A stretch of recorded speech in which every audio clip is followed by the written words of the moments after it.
Coming to you live from the palatial studios of PBJ Productions. Welcome to Patrick and BJ Talk Real Estate, where we talk about life, the universe, and everything as it relates to real estate. Hey everybody, it's BJ. And Patrick. And we're back talking all things real estate. But you know what, Patrick? Today, I think we're talking about stuff that's maybe not so specifically real estate related, but it's very important. For Canada, for BC, for sure, especially out here on the island, because we just came through Truth and Reconciliation Day, and so we wanted to talk about, in our perspective, from our perspective, the importance of it. Because here's the thing, we obviously were not in any way responsible for, these different things that have happened, atrocities that were committed and so forth throughout history. Yeah, and in many places. Right. Mm-hmm. But talking about in Canada, obviously we as individuals didn't have anything to do with that. Not at all. No. Right. But, Patrick and I were just talking about this, that the importance of truth and reconciliation, it's not about guilt. It's not about shame or anything like that. It's about recognition that, I would say it this way, that history is ugly. It is, yes, right? Absolutely. And that ugly things happened, and it's recognition so that we don't ever go there again. It's a recognition for the people that were affected. It's recognition for understanding that people made some bad decisions for whatever reasons, and for me, and I think for you too, to pass on to our kids that, look, these things happened. We take responsibility or ownership for what happened, in the sense that we didn't do those things, but we want you to know about them. We want to honor the people that were affected so that this doesn't happen again.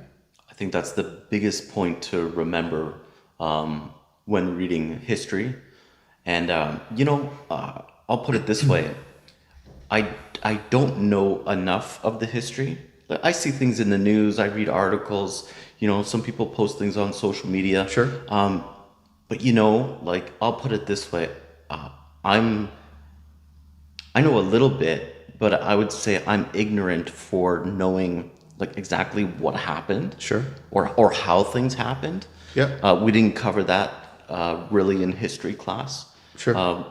For me, growing up, I'm from Ontario, so coming out here, it was a little bit of I think this is my perspective, my opinion only. Coming from Ontario, being younger, it seems like we have a better awareness of our past, how we treated the original people that were here.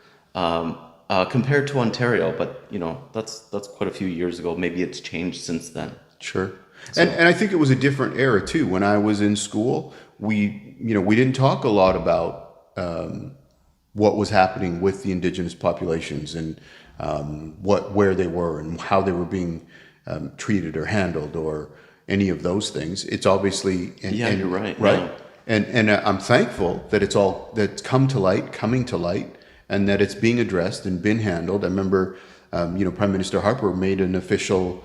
He did an apology. He did an official apology in Parliament on behalf of. And again, it's not. I think that's what we're saying. It's not that government did it, but it's that we're all saying yes, it happened. None of it was okay. Yeah, let's not let it happen again. And let's not let it happen again. Yeah. And let's not put our heads in the sand and think that it can't happen again if we don't stay aware that it did happen. I think we have to be very careful about that. It's reading other history. Yeah. It's a slippery slope. Sure. That things could get, and it's not. I don't want to talk about doom and gloom, but I think we have to be aware of what's happening and how other people are treated, or how everyone is being treated, so it doesn't get repeated. Absolutely. And what we're talking about also is just dignity and respect, that we're treating people with dignity and respect. And the other part of it is we don't necessarily have to agree on everything, but we can disagree without being disagreeable.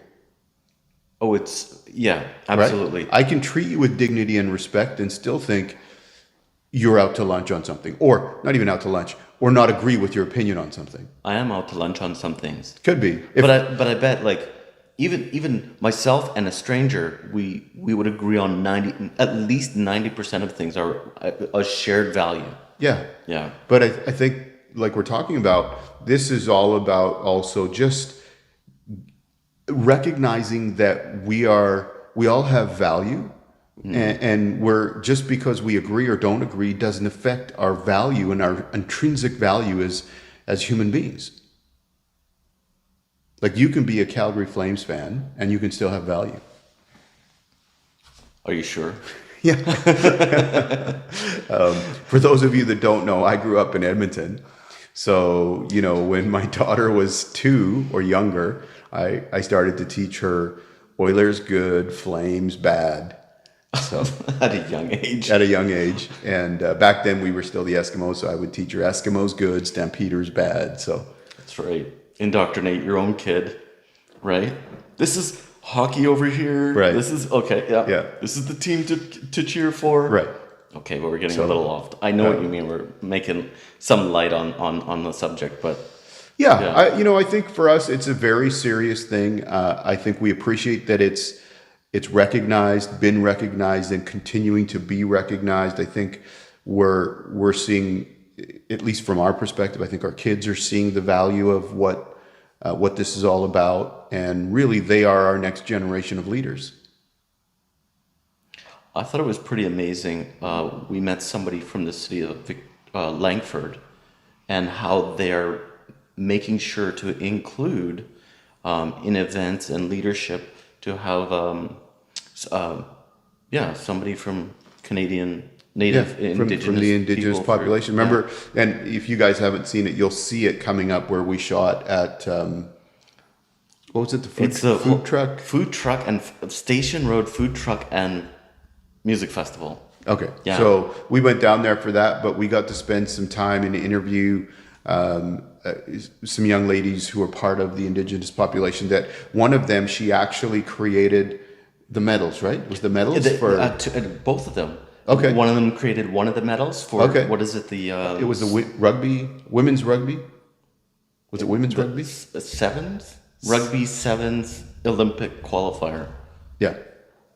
So I don't know exactly. I'm sorry, but that's what she was doing. Yeah. They were doing the gold medal, bronze. Yeah. Yeah. So they actually designed the medals for these Olympic qualifier events for the women's rugby sevens. So I thought that was amazing to get to just, see them, talk to them here. And they're young ladies, right? So they're about building their future, and they want to take their culture and to their art and everything else going forward and make a career out of being an artist. Yeah. Yeah. Yeah. Yeah, they're from Beecher Bay, right? Right. Yeah, I haven't been there in a little while either, but that's pretty nice over there. Right.